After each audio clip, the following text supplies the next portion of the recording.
All right, welcome everyone. Welcome. Thank you so much for coming during your lunch hour and on this holiday. I'm Caroline Cox. I'm the program director for the Energy, Environment, and Land Use Program, or EELU for short. As a preliminary note, you may have noticed that there are some trash cans with green bags in here. That is because everything we've given you for lunch is actually compostable. So please, after you finish your meal, throw those away in the bins with the green bags, and we would really appreciate it. So with that out of the way, again, thank you for joining us for the second annual Distinguished Lecture on Climate Governance, which is made possible by the Sally Shallenberger Brown EELU Fund. We are honored, of course, to have GE's Chief Sustainability Officer, Roger Martella, here with us today. But before we get to introducing our distinguished speaker, I want to express the EELU program's deep gratitude for the generosity of the Brown family and the Sally Shallenberger Brown EELU Fund that they established in 2021. The EELU program's mission is to prepare students for careers in these interconnected and rapidly evolving areas of law at government agencies, law firms, and legal nonprofits through courses, research opportunities, a student-edited journal, and internships. We also strive to connect academia with the outside world by creating scholarship and policy papers designed to address climate governance challenges. The Sally Shallenberger Brown EELU Fund is making those ambitions possible. The fund has allowed EELU to bring on staff, provide greater research opportunities for students, offer new courses, and of course, host events like this today. Just recently, for all of you interested, we've released our newest EELU white paper, which discusses clean energy goals and public power in the Tennessee Valley Authority service territory, which was co-written by a Vanderbilt Law School student. We simply couldn't have opportunities like this without the Sally Shallenberger Brown Fund. And again, most importantly, that fund has made events like today possible. So I will now turn it over to the program's faculty co-director, Professor Vandenberg, to introduce today's program.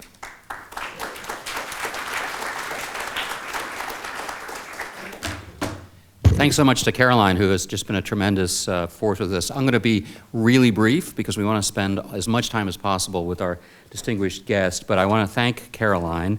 I also want to thank Maggie Milam, who's here? Where's Maggie?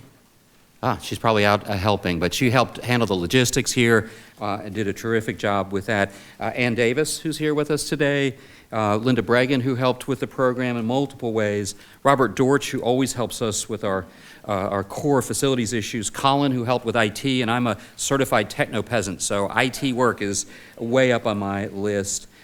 Sydney Satterwhite helped as well. And we really want to thank, ultimately, our dean, Chris Guthrie, who has supported the effort to build an environmental program here. We don't like to rely too much on rankings. They're fickle, but it helps being the 7th ranked program in the country, tied with Harvard and Columbia. So that would not have happened without the kind of support that you've heard from the people I just talked about.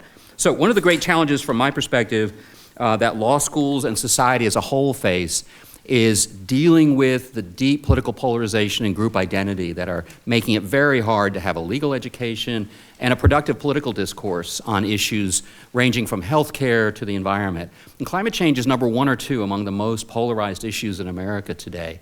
And so one of the things that we try to do with our program and that we're able to do with the support of the Sally Shallenberger Brown Fund is to try to provide the kind of legal education that will help our students think critically, think beyond the group identity that dominates so much of the discourse today.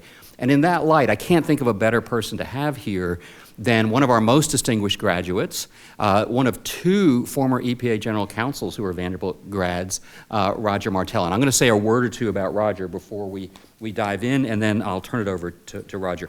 He, as Caroline mentioned, he's GE's Chief Sustainability Officer. He's also the head of global engagement, government affairs, and policy for GE Vernova, and is part of their top management team. In these dual roles, Roger engages the world's top public and private sector leaders. He's heading to the COP soon. Many of you know about the Council, the Conference of the Parties, and he helps them align GE's innovation to solve the planet's most pressing challenges to climate change, access to sustainable, reliable, and affordable energy, and improving impacts to GE's people, communities, and planet. In recent years, he's been at the leading edge in successfully partnering the power of the private sector with the pursuits of the public sector to solve tough problems. So Roger served, as I mentioned, as the general counsel. Is Jeannie Nelson here by any chance?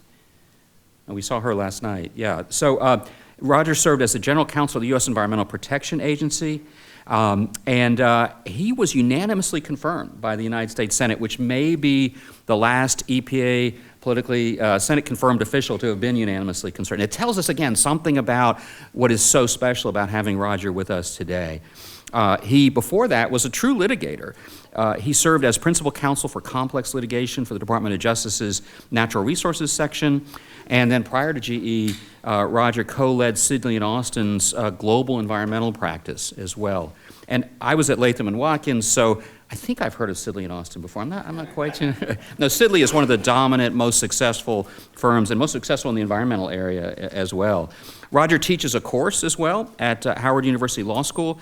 He serves on the advisory board of Harvard's Environmental and Energy Program, and he's on our advisory board for the Environmental Law and Policy Annual Review here, and has been very helpful to us on that. He's also on the board of the Environmental Law Institute, another example of consensus-building organizations that exist. He serves on as a life member of the Council on Foreign Relations, and on the board of the C2ES, which is the Center for Climate and Energy Solutions, Bob Percisepi's organization, which is sort of left-leaning, but he's also on the board of another group called Clear Path Foundation, which is a little more right-leaning. Again, a good example of how he's remarkably treaded these difficult waters these days. So, with all of that, I'm very happy to introduce to you Roger Martella, and I want to give him a gift on our behalf. We could not pay his hourly rate, as you might imagine, but anybody worth his or her salt in Washington these days has a me wall, and we want to give him a copy of his poster as something he can put up on the wall. And we really appreciate your time. Thank you very much. It's beautiful. Thank you. It's a big honor. Well, Professor Caroline, Dean Guthrie, thank you. This really is a humbling honor to have the chance to not just be here, but to really see such a reception, see this room filled with such a diverse group of people. And I had this honor to meet so many people already in the last couple of days here on campus and hear about an unprecedented amount of interdisciplinary passion around this topic of climate change and sustainability. So I hope this conversation is helpful for everyone, but I really want to target today towards the students in the room. Because as you can see here, I'm very excited about what lies ahead for you. And the carrots thing, you might be thinking of some random thing. It's not. We'll get to that and why I've chosen carrots for my legal speech here today. But as you can tell from the headline, I really envy the students in the room, because for those of us who have been in the environmental law space for a long time, this is truly a transformative period. And you're going to hear me say this again and again. And this is you're entering this space at a transformative time, an opportunity for you to be the leaders and shape the future here. And so that's what we're going to chat about, because as Professor Vanderbilt mentioned, I have the honor of teaching at Howard, and this is what I try to impress on my students, and at Harvard too, more than anything, just how transformative this moment is, how different it is from anything we've seen before, and the opportunities that lie ahead for you. It's been sentimental being back here. I won't deny that. I went for a nice run around campus this morning, and I came to appreciate kind of walking past my old apartment building and all those types of things. It was 30 years ago, 30 years in this month, that I was here as a 2L taking my very favorite class in all of law school, which was environmental law. So it's a little sentimental for me. 3 decades ago, I was here. I wasn't much of a great student. I had more of a work ethic than a student mentality, but I saved a few things that were important to me.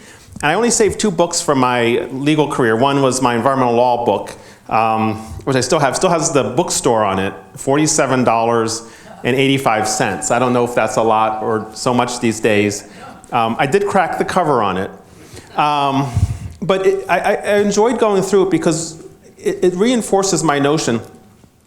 None of the topics I'm going to talk about today, climate change, sustainability, the role of private-public sector governance and partnership, none of that is in here. Climate change is not even referenced in this entire book, back when I was here as a student.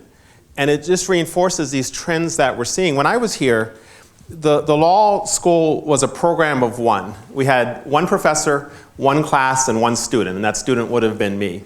And I've really admired so much what Professor Vandenberg, Professor Rule, how the school has invested. And Professor mentioned your ranking. I'll go out there to say that the ranking is impressive. Number 7 is impressive. But it nowhere near represents the national reputation that you have all built here for this program. I can share that with you with great confidence. Not only have you built something from a program of 1 when I was here 30 years ago to what is one of the most impactful, most influential programs, including LPAR, which I know many of you are involved in. But at the same time, you have been in exactly the right space. The theme we're going to talk about today about transformation, that is the space where Vanderbilt has led. That is the space that you have owned.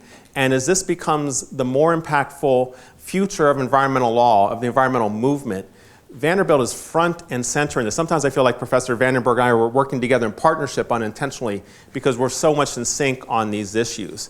So I really commend what the law school's done. I look forward to discussing today kind of why I'm so excited for the students in the room in particular, a little bit envious of you in what lies ahead.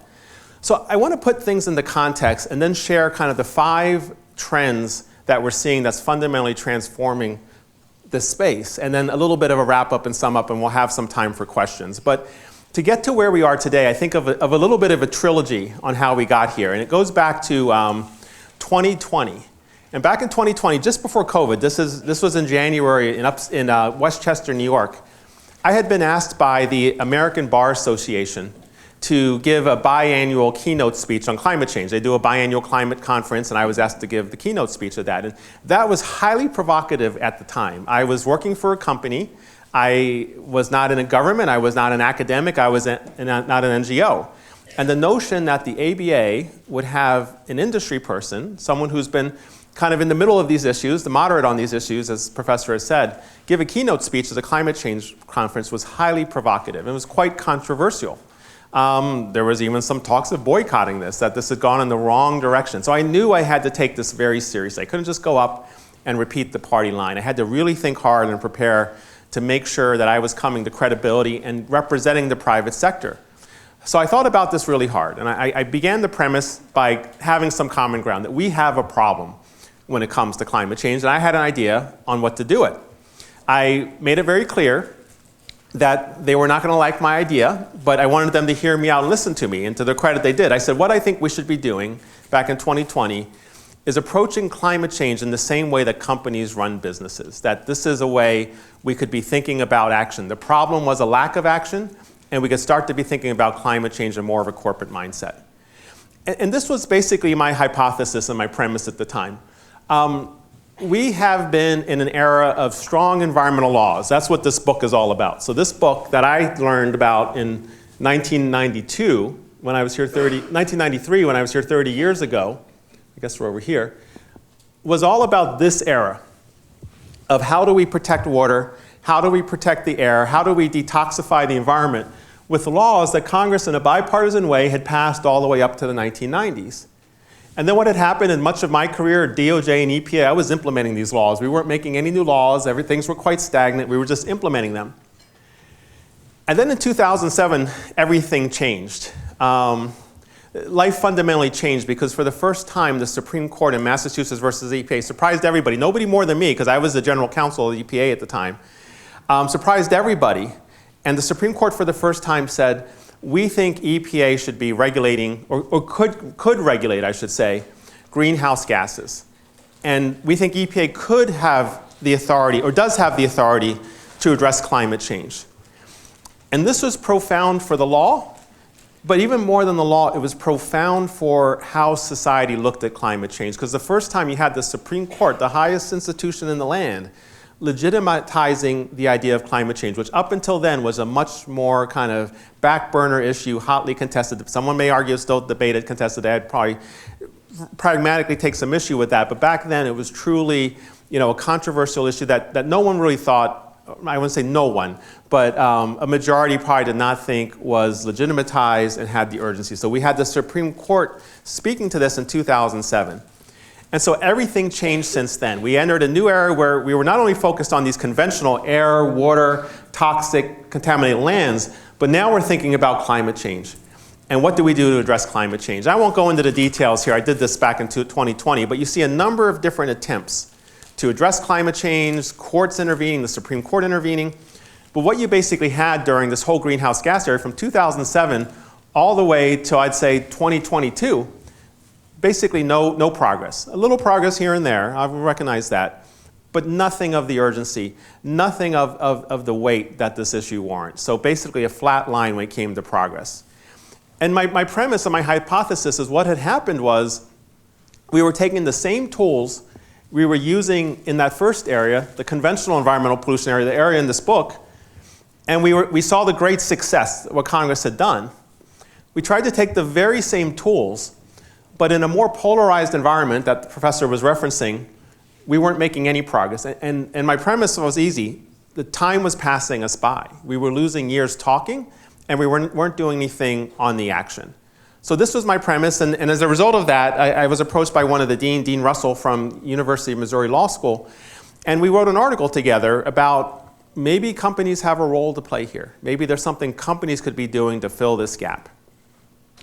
And what we did is we focused on the role of corporate social responsibility. Again, I won't go into this in detail, but Professor Russell, to her credit, she went all the way back, as academics tend to do. And I didn't know this. If I learned this at Vanderbilt, I forgot it. But back in 1819, the whole reason that courts initially started to recognize the corporate entity, the reason for having corporations, was to do public good. What had happened is you had partnerships, you had sole proprietorships, and people wanted to have an entity that could outlive any one of the individuals for charitable reasons, churches, beneficial charitable reasons, and things like that. So corporations were formed to do public good. And then over the 1930s, we started talking about corporate social responsibility. What are the opportunities for corporations to do more than just return shareholder value? How are they impacting their people, the environment, things like that? We see this rapid growth in the influence of multinational companies in the 1950s. We see this coining of ESG, environmental social governance, which is kind of something I imagine a lot of people are focused on today, in 2006. And then what happened is, around the era of COVID, and I also say around the era of the 2016 elections, there was a sense there was a void in the environmental space. And people started looking at companies around 2016 and saying, if the government isn't taking action on the environment, maybe companies could fill that role. Maybe companies could do a public good. So the Business Roundtable, which is a big trade association of CEOs, Larry Fink from BlackRock, they started to get in and say, we think corporations can have a public good. Then we had the COVID pandemic, and if you were watching CNBC at the time or anything, what was remarkable about that is CEOs would go on CNBC and talk to Jim Cramer, and they wouldn't focus about their earnings calls, they wouldn't focus about their earnings per share or the free cash flow. They would talk about what they were doing in the communities to convert production lines from cars to ventilators, to produce masks, to go into big fields and vaccinate people. And I think the public started to recognize that there was this opportunity for companies to do public good. And we're seeing that now continue, not only into the present, but into the future, where companies are now telling you what the future looks like. They're making commitments for 2030 and 2050, not only looking at the past, not only looking at the present, but looking to the future. So we've seen this rise, while progress has remained flat from the conventional standpoint of climate change. We've seen this rise in the role of the company. So how does that all come together? So 2 years ago, I was asked by Pace Law School, another leading environmental law program, to give their annual lecture, the Curlin Lecture. I guess that was one group that was okay with my original speech.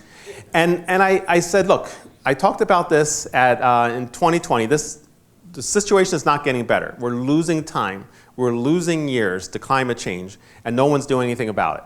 But I have a more refined idea. You're still not going to like it, but why don't we just let companies do this? Why don't we let companies take the lead now on climate change? Well, they'll partner with the government, but let's let companies do it. Again, this was highly provocative, a little unconventional at the time. But again, my premise was we have to break this cycle. We had the first era that worked, which was conventional command and control. We tried to use the same tools in the toolbox to find climate change. It hasn't worked. We're flat. So what if we reinvented the toolbox? What if we just changed the who, the what, the how, and the when? And I compared the different factors here, that what we have when we're thinking about sustainability and corporate social responsibility, we no longer just have NGOs as the catalyst here. We have our employees, we have our customers, our investors, our banks, and all these groups who are pushing for action here. The universe of stakeholders becomes much broader. with sustainability. Rather than relying on government, which has very tied up in politics and a lack of ability to move forward and has many, many things to weigh on them, let's let companies move forward to address climate change, because climate change at this point is an innovation and technology play. It's innovation and technology. We know the science, we know the policy, we need innovation and technology. We can also define the goal a little better than the government can. Really, the goal in sustainability is equity. We want everyone in the world to have the ability to prosper, to have a prosperous lifestyle. Kids to turn the lights on, to feel safe. Parents to be able to go work, have good economic environments, access to health care. And so we can talk about the goal of corporate social responsibility, sustainability as a theme of equity, and making sure everybody everywhere has the same opportunity to live a prosperous life, pursuant to the UN Sustainable Development Goals, which we'll talk about. Rather than command and control, if you think about command and control, what happens is you have a law, you have a regulation, and then you have a company that may or may not violate that regulation, and then maybe someone finds out about it, maybe it's investigated. Years down the road, there's some letters that are exchanged. Perhaps there's a lawsuit, perhaps there's a settlement. Maybe 10 years later, some penalty is paid. Has the environment really better? In the world of sustainability, you have this immediate accountability. All I need is a letter, is an email from an investor, from a customer asking me a question. They get a response within 24 hours, if not the same day. None of this back and forth with the government playing games of discovery and things like that. There's instantaneous accountability. Politics can be helpful. Politics can be constructive with sustainability, but it's not enough to stop companies from moving forward. So we don't have this gridlock. And then if we talk about the progress, if we put this in the hands of companies, in partnership with governments, we see them committing to goals, and then they're held accountable to goals. They're held accountable to quarterly earnings, annual earnings projections. They're now accountable to ESG goals and sustainability goals at the same time. So this was my proposition at the Kirtland lecture. And again, it was interesting. People thought it was interesting, it was challenging, but no one really signed on to it. So what we're here today to talk about in this transformation that's happened since 2021 in the Kirtland lecture, and what's happened in the last 18 months and what's the future you're inheriting, is how rapidly this has transformed. Because there's an idea out there, and the idea is to take action. The idea is to finally move forward. It's the government's idea, it's not my idea. Everybody loves it now. They think this is the best idea ever. And the idea is to let companies take the lead on the energy transition, let the government enable. So it is basically my idea, but now that the government's saying it, everybody thinks it's a great idea. That's fine, no ego here. Happy that this is moving forward. But that's what I want to set up for today, is in all sincerity, we are living in a game-changing moment. We are living in a time where the first time in my career, the first time in my life, we are seeing action on these issues, and it's going to continue. There's no turning back. I will do the best I can. I was here 30 years ago. I'm kind of an old man now, so I can only do so much. This is really up to you to really take this and lead with. So I want to talk about the 5 things that are kind of leading to this era of action, this really exciting era of action, because this is the one thing we've all been asking for, is action. And this is where it's coming from. And the first goes to the thinking of the role of government. And this goes to our carrots, okay? So we're back to the carrots. So back in August of 2022, Congress passed the first climate change law ever in the history of the United States. Does anyone know what the law was called? The first climate change law in the history of the United States? It's pretty easy because it's the first bullet on this page. It is called the Inflation Reduction Act. And so that's a little non-commonsensical, right? That the first time we passed a climate change law, it's called the Inflation Reduction. We can talk about that. There's a whole bunch of history there. We have to be very careful, because when we travel, we call it the IRA, but when we travel internationally, we have to be very careful, because it's unintentionally very offensive, so that other people call it IRA, and I've taught myself to just stick to the Inflation. But what happened in the Inflation Reduction Act is Congress passed the first climate change law, and they did something that is very interesting, because what they decided to do was they took a carrots approach. For the first time in history, we took a carrots approach to climate change. We tried the sticks. We tried cap and trade. We tried carbon price. We tried carbon tax. We tried border adjustments. We tried all the things that would create sticks. And if you remember my chart, like, we were virtually flat, because as a society, as a culture, whatever you think about climate change, we are not ready as a society to start having kind of a regulatory command and control sticks type approach. Some of you in the room may be ready for that, but as a country, we are not. We've tried those, it hasn't. The Europeans are, but we are not. So what President Biden did, what Senator Manchin did, who's I think the real hero here, and what 50 Democrats in Congress did is they passed a carrots approach that basically incentivizes the private sector to address climate change through clean energy tax credits, manufacturing tax credits, EV tax credits, a whole host of tax credits.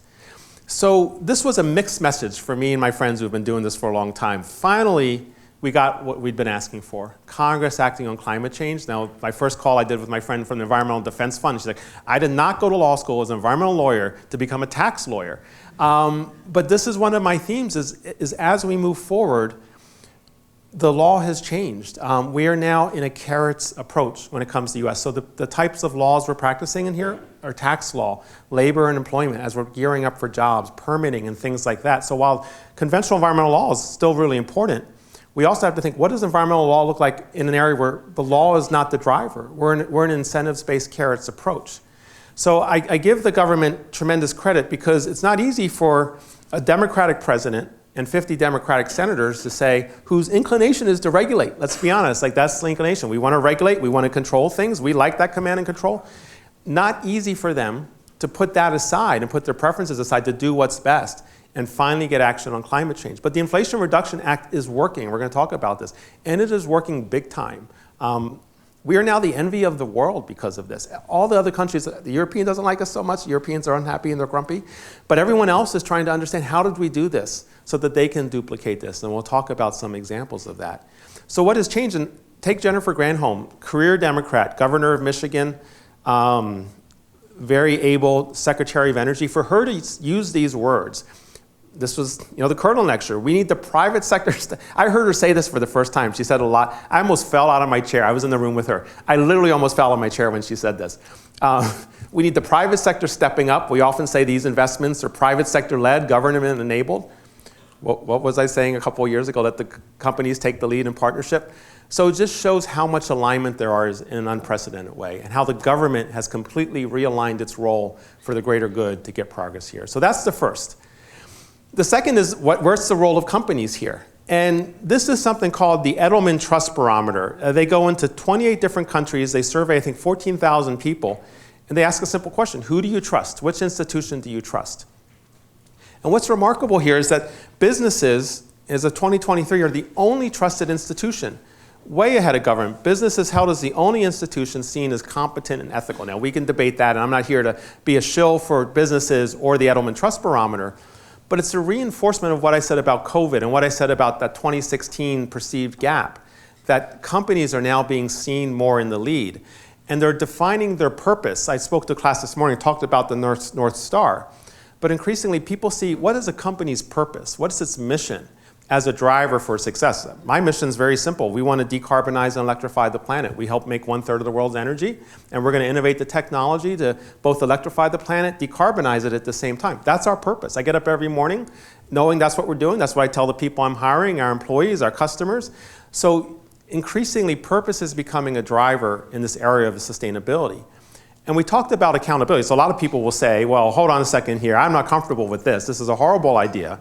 Who's going to hold the companies accountable? We can't let them just run free on this. I agree with that, of course. Of course we can't hold them unaccountable. But who's holding me accountable? My employees are holding me accountable. My customers are holding me accountable. My investors are holding me accountable. And they're doing it within 24 hours, as I said earlier. Our customers are increasingly deciding who do they want to do business with based on these policies and our execution. Our investors, if you've heard of ESG funds, are increasingly deploying money towards companies that check certain criteria when it comes to performance in this space. So no one speaks louder than your employees, your customers, and your investors, and they're doing it in real time. So there's a huge amount of accountability. It's just different than what we understood before. And Professor Vanderberg's whole focus is on the governance system for trying to find a common way, a standardized way to hold companies accountable, which I completely support. And then again, this notion that, trust me, we're not doing this alone. This is not private sector doing it by itself. I'm just going to use a few proof points. This is what my last 6 weeks looked like. This is just the last 6 weeks. So my wife who's here with me, Sasha, we were on vacation together in Italy, and what we thought would be a quiet August, we got a call from the White House saying, on a Sunday, we need to come back to New Mexico. We need to show up in the president. He's doing an event celebrating the Inflation Reduction Act in rural New Mexico. You need to be there and help introduce him. So I changed the flights, bought a suit in Italy, got on a plane, came out and did it. And I'm like, oh, thank God, this is done. Get back to my vacation. I walk off the stage and John Podesta comes up to me. He's like, oh, that was great. Now we're going to have you do it again in a week from now. And so this is my CEO. The difference this time is we're in the White House. We're not in New Mexico. We're in the East Room of the White House. This is 1 year to the day of the anniversary of the Inflation Reduction Act with the president here. And my CEO introducing the president. And some people will say, well, what a big deal that was that the president asked me and Scott to introduce him for the Inflation Reduction Act at GE. And I said, no, that's not the big deal. The big deal is the president asked a company to introduce him on the foot. Put GE aside, like we're living in an era where who would have thought we passed the most important environmental law in my lifetime, and the president, the Democratic president of the United States, is having a company introduce him and explain why this is so important? And it just reinforces the issue of public-private partnership. This is Climate Week in New York a couple weeks ago, meeting with John Kerry and His Excellency Mohammed Al-Homani, who's the head of the United Emirates Nuclear Energy Company. We're discussing together, John Kerry, who's historically an environmentalist, still is. How does John Kerry speak to the nuclear sector and promote nuclear as an opportunity for addressing climate change? He goes out on stage 5 minutes later, gives this roaring speech about nuclear. The UAE announces a net zero nuclear initiative. And so these odd bedfellows coming together, and below is me with His Excellency Ambassador Majid Al-Suwaidi, the president of COP28, the conference coming up in the UAE. And again, this theme of public-private partnership, how the UAE is elevating this. This may be my proudest moment when it comes to partnership and just showing how far we've come. So this was COP27 in Egypt last year, and John Kerry kicked off the US presence at COP27 in Egypt. And then he asked me to take the stage, where we announced a collaboration among 6 companies, we're now up to 13, on how not just GE is going to be part of a private sector-led partnership, but these American companies, all responsible for innovation and technology, are coming together. So we had 6 last year, now we're up to 13. This year, COP28 in Dubai, this is a map of the US stage. And so the US has a very small space, they have a big stage, and then they have this little tiny nook here. It's like 2 meters by 4 meters. And I went up to Secretary Kerry and I said, look, you guys need to do a better job. You are not doing enough to elevate the role of companies as being part of the solution. And to Secretary's credit, he agreed. He agreed with me. And as a result, they are giving us the most prime real estate at this whole thing to companies to use this as a display for how we are going to demonstrate innovation and technology to the whole world based on the Inflation Reduction Act at COP28. And just so you know, companies are not invited to these. We're not even allowed. We can only get passes through other institutions like the US government. So this is quite unprecedented in the era of partnership to have this opportunity. So the third thing that's happening here is the role of electrification. We talk a lot about climate change, and climate change is important, and that's a challenge we're solving for. We're solving for 2030, 2040, 2050.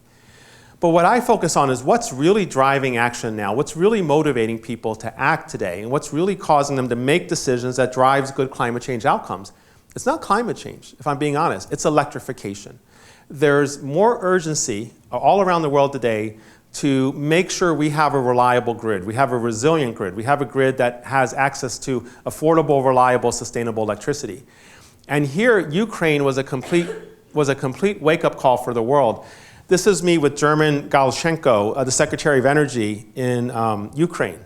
And I've had the honor of meeting with President Zelensky and others as part of the cabinet.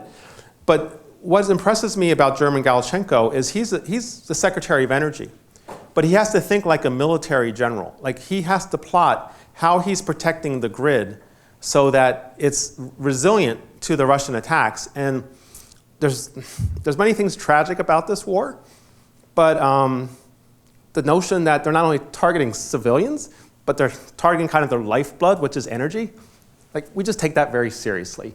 And so, as you can see here, we're being a very strong supporter to Samantha Power at USAID. the honor to kind of join many forums with the US government on how we are partnering together on this theme of using Ukraine as a driver for electrification. But that's not just Ukraine. We've woken up to reality. Like, our grid is very, very vulnerable. We don't have random transformers sitting around. It's a 2 to 3 year backlog. If something were to happen, people in North Carolina are shooting at transformers. Cybersecurity, demand is growing on the grid from renewable energy, and just the other sectors are decarbonizing through electrification. So we really have to harden the grid. That is driving decision making here and now, 2022, 2023, 2024. Whether we call it climate change or not, everything we're doing for electrification is helping for climate change, getting us to the same place.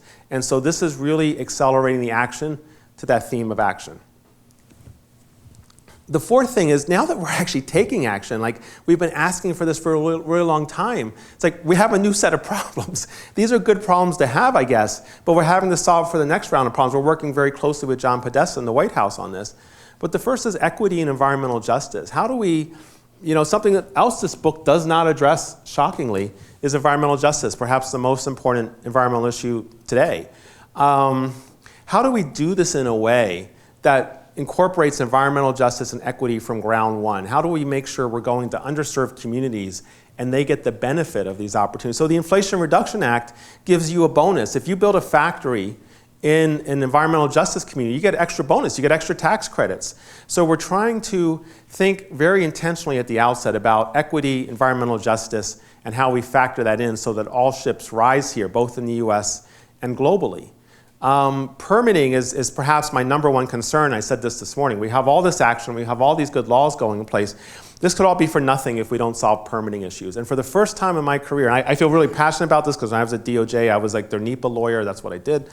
For the first time in my career, we're seeing a bipartisan approach, Democrats, Republicans, the White House working with Republicans on permitting.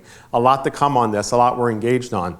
But for those of you out there in this space, I know I ran into the FERC commissioner last night, and he said he taught a 4-day class on this on NEPA. This is the single most important thing to solve for at this point, not in the US, but globally.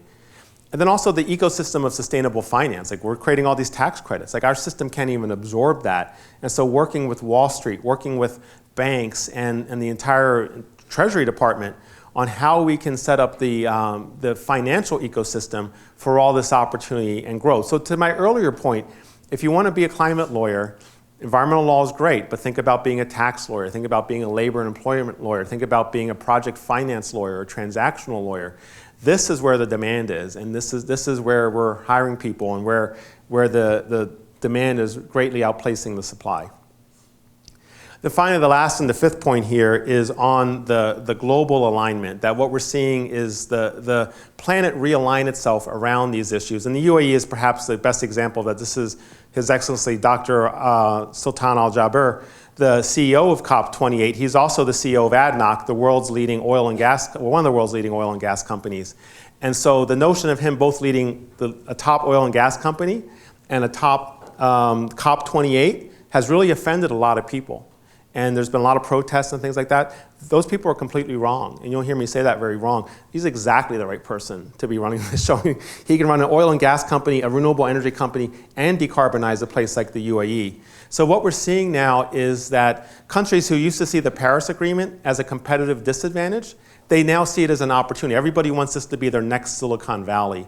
And so we're going to underserved communities to create factories and supply chains and things like that see this as an opportunity to drive. I mentioned the UN Sustainable Development Goals. These are 17 principles that talk not only about climate change and the clean environment, but how you lift up the quality of life for people everywhere through access to healthcare, jobs, transportation, infrastructure. These are what you need to know if you want to really focus in this area and how you align to these goals. So those are the 5 trends that are leading to this new era of action that I'm excited about for me. It's been exciting, but I'm more excited about for you, because as I said, I'm only going to get to see a little window into this. It's really going to be up to you to lead this. In terms of the final kind of what does this mean, just to kind of drill some of this in, as I said, I would be a broken record on this. We're in a transformative era. There's no way to explain unless you've been living this a long time, but the pace of action you're going to see going forward is unlike anything I've ever seen in my career, anything we've seen in the past. It's up to you to seize that, and your opportunity is to do that now. I want you to think about what you're learning in your books and what you're learning in your classes. you're going to have to be nimble and adaptable, because the way we've thought about this before is changing so fast that what we should care about is the outcomes. What we care about, just like the president did with the Inflation Reduction Act, he cared about the outcome, he cared about the right place to get to, he didn't really care about how to get there. And I think that's going to be a theme for all of you, is having to kind of be really nimble. Think about tax law, think about labor employment, think about project finance. As I said, these are the early days. We'll do our best, but it's really up to you to determine the success here as you go off into your careers.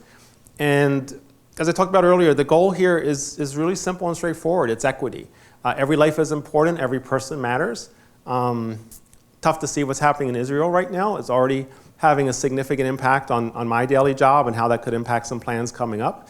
But at the end of the day, that's what we're here to do in this new era of action. So thank you again for the opportunity to share that. It's an honor to be here and an honor to have your attention. And I know I used more time than I thought, but if we have time for questions, happy to take them. That's great, we do. I think Caroline and I each have microphones, so we are taping this. If you have questions, please just raise your hand and we'll track you down and give you a microphone. And again, Roger has been a Senate-confirmed EPA official. He's been a business manager, a litigator, so he's used to tough questions. It's all I get. No, I don't get any easy questions. So, you want the first one? Let's see. You got to turn it on. No, it wasn't on. Okay, so yeah, technology is complicated. There was an on button. So this is self-interested because I work for an NGO, but what is the role of NGOs moving forward? You were very clear about their role in the past. What's the role in the future? It's the same thank you, Linda. It's the same transformation. 2 years ago, I couldn't get some of these NGOs to return my messages, and now they're profiling me and their fundraising efforts, because the partnership has changed so quickly. And I credit where credit is due. People, coming to grips with maybe what was an uncomfortable reality. So we're doing everything in partnerships with NGOs. That exhibit I showed you, COP28. We've reached out to 3 NGOs and we've said, will you write the policy part of this? I can write it, but I'd rather you write it. And we'd rather do it in collaboration with you. So not only companies will present at this exhibit, but we'll have 3 leading NGOs as well doing this together. And it is a situation of strange bedfellows. Like, who would have thought a couple years ago we would be so aligned? One thing this book does is every time a company comes up, it's always on the opposite side of the V. It's always government versus company, NGO versus company.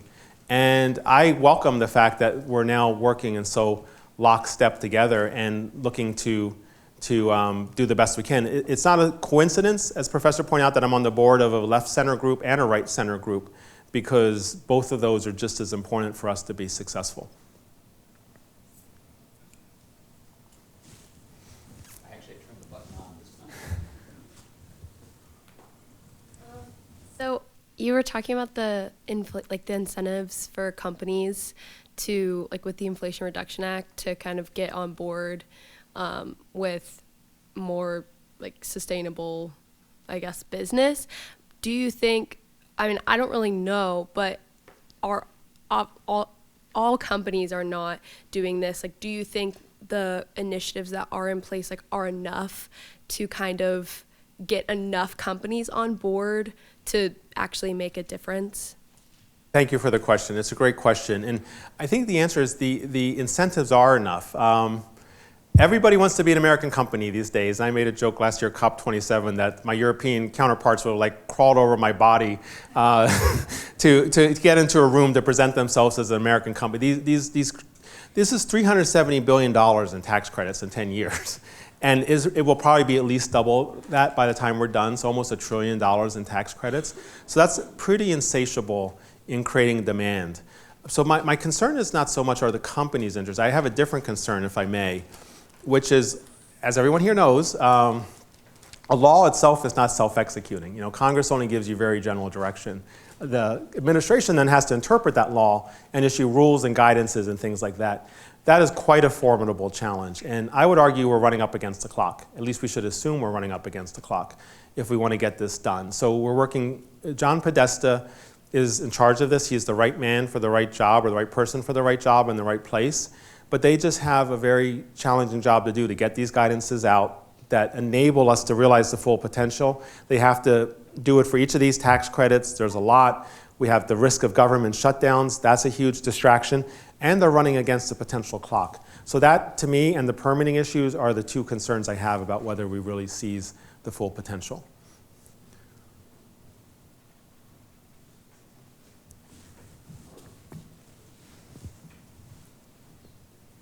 Thank you.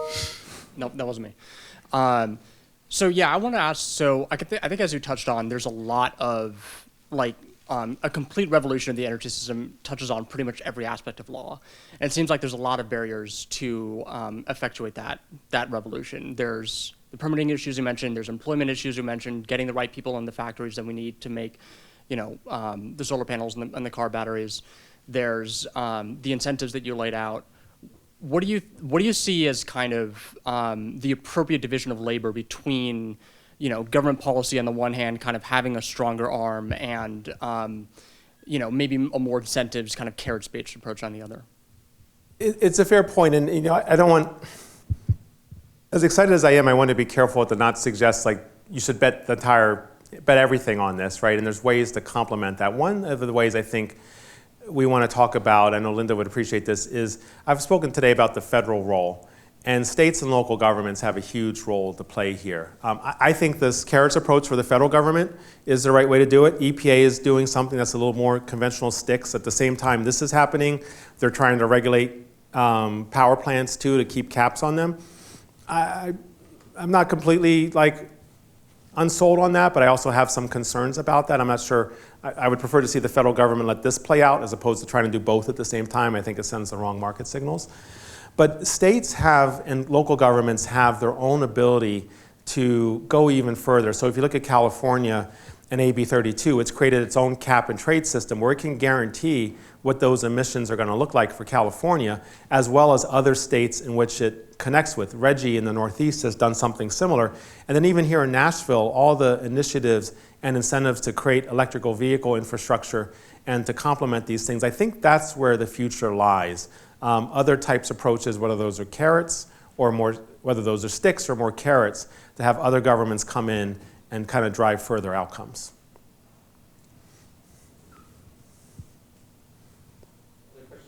Out of the room can do this too. I'm going to ask a hard one while we're waiting for that, which is GE makes money by facilitating the growth of the electricity sector. And I share your view. Jonathan Gilligan and I found that we can reduce 70% of U.S. emissions if we decarbonize the electric grid, electrify transportation, electrify buildings. So I think that message you're giving makes a lot of sense to me. But what about those companies that right now are making all their money selling something that's going to produce fossil emissions? What's the answer for them, or how does this transformation help affect them?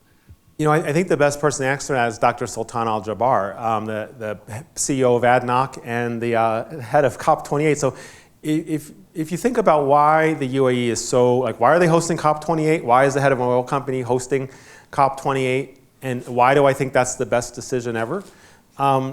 If you think about it, no one has more incentive than to decarbonize than the UAE. They know that their dependency on fossil fuels will not last forever. They also are seeing the impacts of climate change, perhaps more than most people in the world. They're not shy in talking about that their society will become unlivable, even with technology, within 50 years, if they're not setting the example for taking action on climate change. So Dr. Sultan, as the leader of one of the world's top oil and gas companies, he is trying to motivate all the oil and gas majors to come along and to prove your point, that they can be as committed to reinventing themselves, to decarbonizing, to innovation and technology to get there.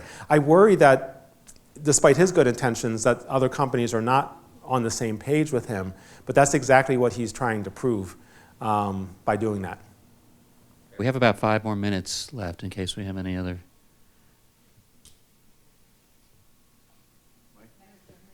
Boom. You're so close, I didn't see you. Yeah, so I know when there was discussion about the IRA, it was seen as a good first step in creating legislation to tackle climate change. I was wondering, in your view, what other legislation will need to take place after the IRA, and does it look like the more carrot approach of the IRA, or will there need to be some more command and control legislation down the line? Thank you. And I'm really happy to see your books, by the way, because I actually had a real serious question about whether people use books anymore. Because my kids don't. Everything's on. These are 2 $300 books, Evidence and Professional Responsibility. So wow, a lot different. of which the professor probably gets $2 or something like that. I'm not sure where that So- money is going. Hold on to them. In 30 years, you'll be here and talking about $300. People are like, oh my God, $300? That's nothing. So $50 was a lot of money back then for a book. So first of all, we have 3 laws. I only talked about one, but what Congress has done, and the other ones have been bipartisan, I should point out, is you have the Inflation Reduction Act, which is an incentives-based approach, tax credits. You have something called the Infrastructure Investment and Jobs Act, which was bipartisan, and that actually is stimulus money to drive clean energy infrastructure on grid and breakthrough technologies. That's administered by Department of Energy and Department of Transportation, and so that's like cash and loans to help incentivize this. And that got off to a bit of a slow start. We're starting to see that now kick into gear, and so some good examples there. You also have the CHIPS Act, and the CHIPS Act is not what people think of when they think of climate change. That's designed to do exactly what it sounds like, to create an infrastructure in the US for microprocessor manufacturing development. But that also has with it a number of climate change benefits and investment in energy. So those 3 laws working together are creating a lot of momentum. In terms of what we need to have come, again, I have my personal views on this. I'm not a sticks person. I think the carrots is working, and to those who want the sticks, that's great, respect them. But I think this is working, and we should let this work. But what we probably need to see in terms of the next law is permitting reform. And we will see proposals. There's already been some proposals, but by the end of this year, we're going to see some very credible bipartisan proposals to refine permitting and accelerate some of those issues so we can achieve those potential. That'll be the next. I'm a skeptic here. I don't think it's getting any easier to pass laws through Congress, so I don't have any expectations that we're going to see much more than that in the foreseeable future. But I think we've got a lot to work with here. Well, thank you for your otherwise very optimistic message. Yeah. We really appreciate it. Let's thank Roger for joining us today. Thank you. Really appreciate it. Well, good. Let's go take some action, right? And thank you so much again for our sponsors. We really appreciate it. We'll see you.